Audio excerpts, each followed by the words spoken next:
I'm Louis R. Perez.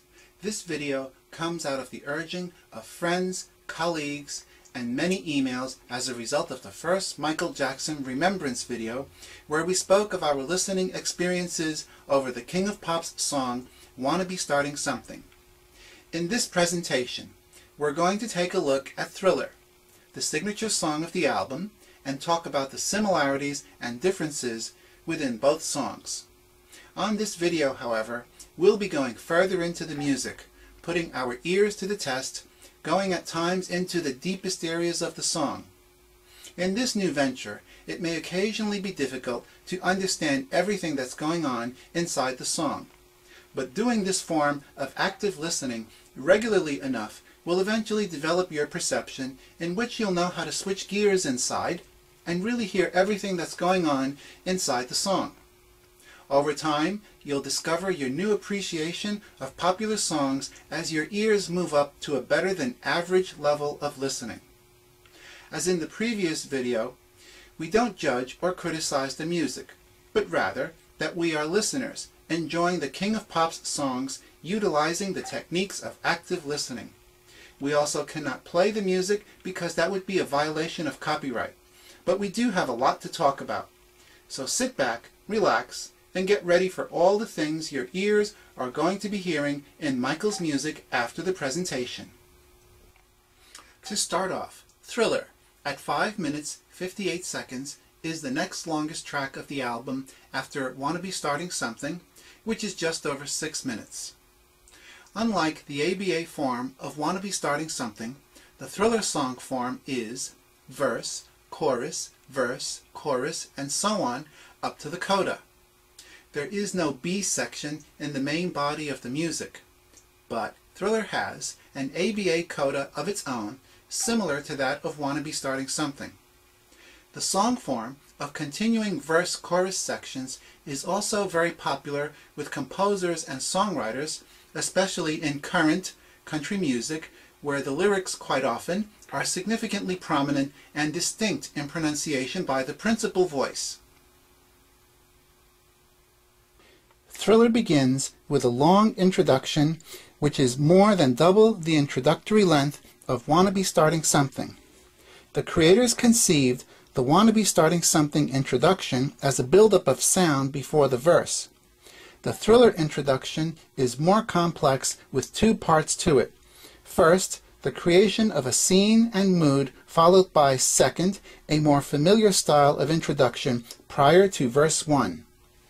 The sequence of events in the first part of the Thriller introduction begins with a door opening, hearing the distinct sound of the wind, and footsteps passing through the doorway, with the sound of thunder followed by a wolf call in the background.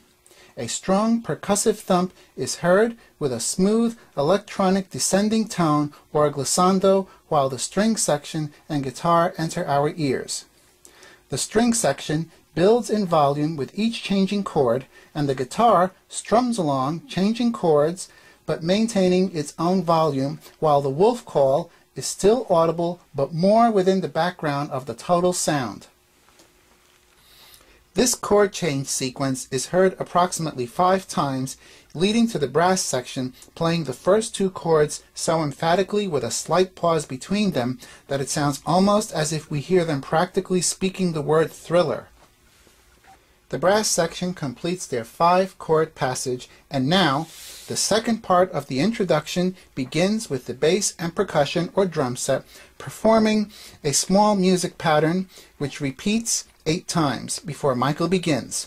In addition, we hear a low volume, possibly muted cow's bell or similar instrument playing a group of 3 beats at a time consistently, while the wolf call is heard 3 more times before Michael begins, just at the end of the introduction, with an ooh sound before verse 1.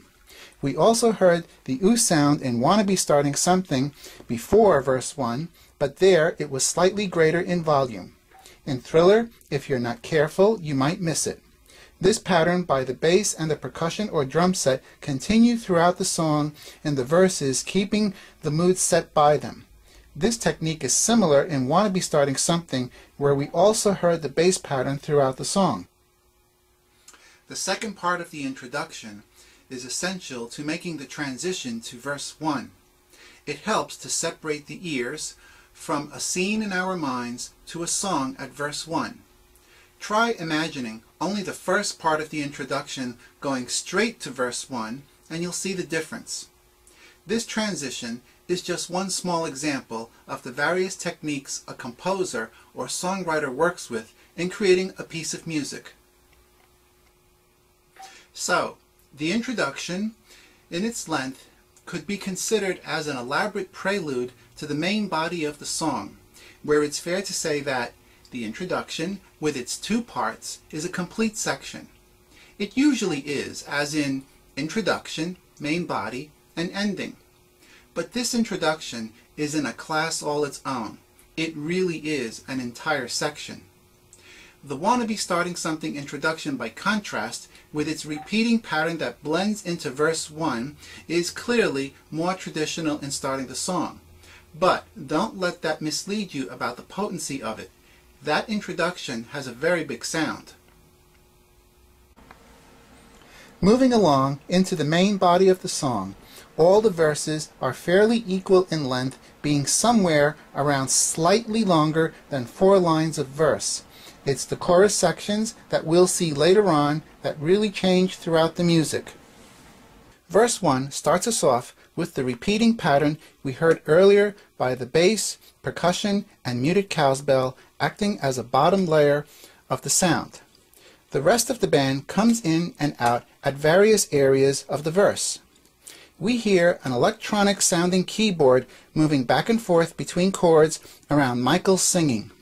At the third verse line, around the word scream, a new personality enters, an electric guitar playing its own repeating pattern up to the first chorus. As we move into the chorus, the guitar is still with us, but not sounding as strong as it was in verse 1. It's moved into a part of the layer within the song, decorating the sound, but in a lower volume, just enough to alert your ears that it's there. The backup voices stand out slightly louder, at times singing in unison with Michael. The brass section also shares the spotlight briefly, especially at the last line of the chorus, just before each of the words killer, thriller, and tonight. Just before verse 2, at the chorus word tonight, the guitar returns to its former self, playing its repeating pattern 4 times, and Michael sings 2 ooh sounds in succession. The first in descending step-skip motion, as in going down, followed by his more familiar smooth ooh sound. The brass completes his line with a small reply, and then he moves into the new text.